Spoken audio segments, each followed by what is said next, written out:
So mga tol, alam po ng karamihan na natalo po ang ating pambato na si Jerwin Angkahas para sana sa WBA Bantamweight Championship na ginanap sa Ariake Arena, Tokyo, Japan kagabi. At hindi po kinaya ang lakas ni Takuma Inoue. Natsambahan po siya mga tol. Natamaan po siya sa gitna ng tiyan at hindi na po kinaya niya.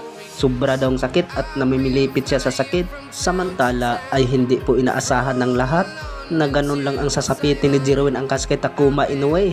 Nabanat po ng karamihan, hindi daw knockout punches itong si Takuma Inoue.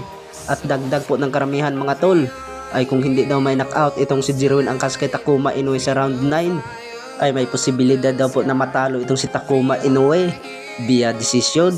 Sa ngayon ay nagsalita din ang ating former 3 Division World Champion angas ng Pinas Janrel Casimero pagkatapos po sa laban na Jerwin Angkahas at Takuma Inoue. At banat po ng angas ng Pinas ay natsambahan lang daw itong si Jerwin Angkahas dahil po ay hindi naman daw tumalakas itong si Takuma Inoue. Bukod dyan ay dagdag pa po ng angas ng Pinas, wala daw sa kalingkingan sa lakas itong si Takuma Inoue sa mga world champion kagaya niya. Sa ngayon ay nananatili pa rin itong si Takuma Inoue ng champion sa WBA Bantam.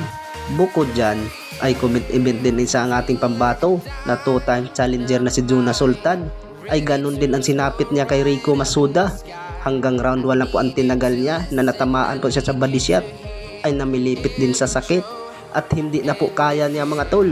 Nakuha ang panalo sa hapon by round 1 technical knockout.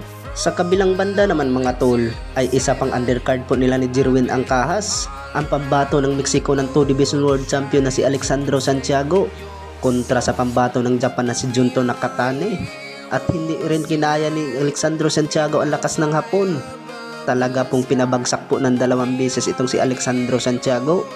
Tuluyan na pong hindi na po makabangon at inawat na lang po sa referee na ipatigil lang po ang laban. Bukod dyan ay hindi po nadepinsaan po nila Alexandro Santiago ang kanyang titulo ng WBC at talagang naagaw po ni Junto Nakatane. Ganap na pong 3 Division World Champion itong si Junto Nakatane mga tol.